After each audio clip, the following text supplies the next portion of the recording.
Thomas's branch line had a station by a river. As he rumbled over the bridge, he would see people fishing. Sometimes they stood quietly by their lines. Sometimes they were actually jerking fish out of the water. Thomas often wanted to stay and watch, but his driver said no. What would the Fat Controller say if we were late? Thomas thought it would be lovely to stop by the river. "I should like to go fishing," he said to himself longingly. Every time he met another engine, he would say, "I want to fish." They all answered, "Engines don't go fishing." "Silly stick in the muds," he would snort impatiently. Thomas generally had to take in water at the station by the river. One day he stopped as usual, and his fireman put the pipe from the water tower in his tank. Then he turned the tap, but it was out of order and no water came. "Bother," said Thomas. "I am thirsty." "Never mind," said his driver. "We'll get some water from the river." They found a bucket and some rope and went to the bridge. Then the driver let the bucket down to the water. The bucket was old and had 5 holes, so they had to fill it, pull it up and empty it into Thomas's tank as quickly as they could. "There's a hole in my bucket, dear Liza, sang the fireman. "Never mind about Liza," said the driver. "You empty that bucket before you spill the water over me." They finished at last. That's good," puffed Thomas as he started, and Annie and Clarabelle ran happily behind.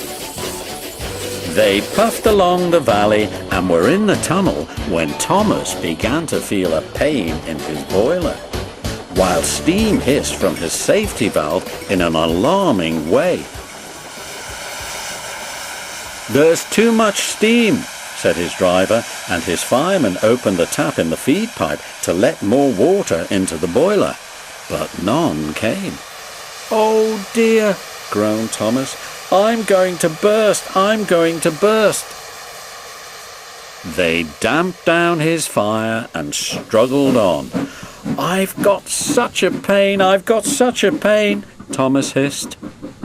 Just outside the last station they stopped, uncoupled Annie and Clarabelle and ran Thomas, who was still hissing fit to burst, on a siding right out of the way.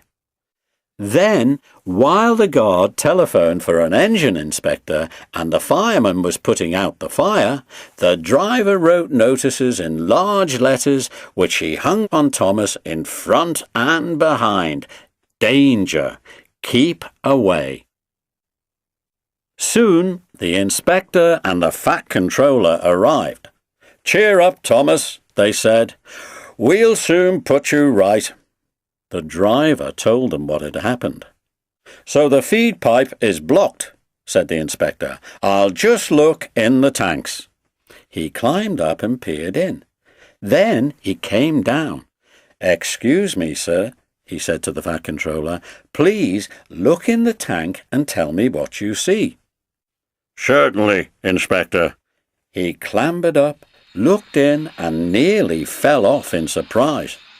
Inspector, he whispered, can you see fish? Gracious goodness me, said the fat controller. How did the fish get there, driver? Thomas's driver scratched his head. We must have fished them from the river, and he told them about the bucket. The fat controller laughed. Well, Thomas, so you and your driver have been fishing, but fish don't suit you, and we must get them out. So the driver and the fireman fetched rods and nets, and they all took turns at fishing in Thomas's tank, while the fat controller told them how to do it. When they had caught all the fish, the station master gave them some potatoes. The driver borrowed a frying pan, while the fireman made a fire beside the line and did the cooking. Then they all had a lovely picnic supper of fish and chips. "That was good," said the Fat Controller as he finished his share. "But fish don't shoot you, Thomas, so you mustn't do it again." "No, sir, I won't," said Thomas sadly. "Engines don't go fishing. It's too uncomfortable."